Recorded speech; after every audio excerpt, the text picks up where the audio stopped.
I'm begging you guys to stop idolizing rich people. Absolutely begging.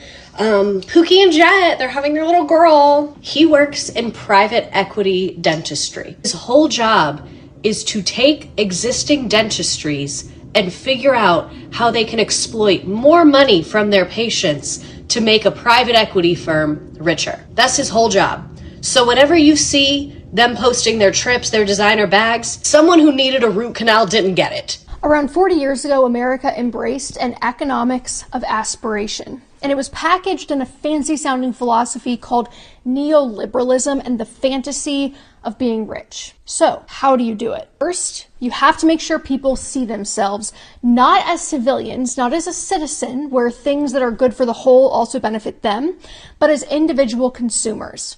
And how do you convince people of this? Well, for one thing, you have to break down their sources of community and power. One tangible way you can do that is by crafting policy that attacks union membership and other workplace associations.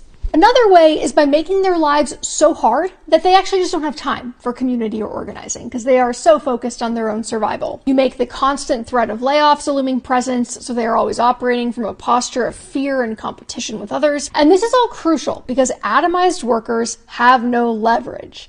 Atomized workers are perfect consumers because they have to buy everything that they need to survive. Now, this is where the next step comes in. You structure it such that everything they need to survive is sold to them for profit and controlled by corporations or private equity firms with immense state-sanctioned power, and then you call that freedom of choice. Now that concept it's all necessary to make things hum, right? And to sell the idea that cutting taxes for rich people and corporations would make everyone richer.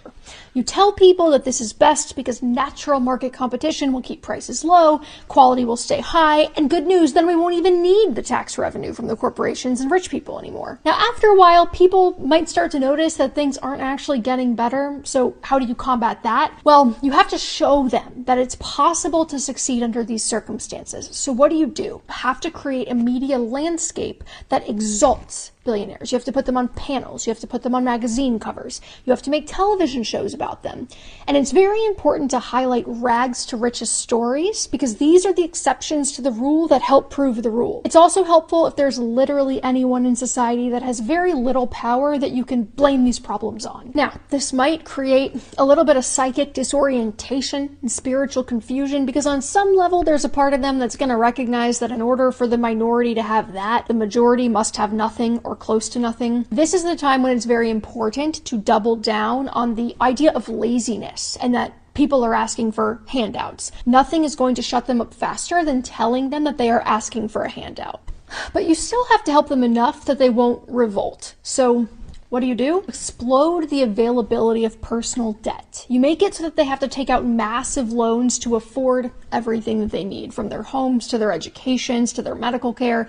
Now, this is actually perfect because not only does it keep people in line, but it also creates more financing that you can make more money from. You make the financing itself for profit, not just the product or service they're buying with that financing. And this works best for things that people really need because then they don't have a choice. And then when they get a little bit angry, they're a little bit restless, and they're all weirdly nostalgic for like the 1950s and they don't know why. Time when they had just won the 40-hour work week, they had Social Security for the first time. It was the last time that labor protections had been passed in the last few decades, right? The top marginal tax rate was 91%. You can't let people recognize that that is the part they actually miss. You have to make sure that instead, what they think they miss is the gender roles. In fact, the more that you can associate the prosperity with the gender roles and not with the labor power, the better. You might be thinking, Katie, you're a personal finance person. How do you fit into all of this? Are you saying personal finance is useless?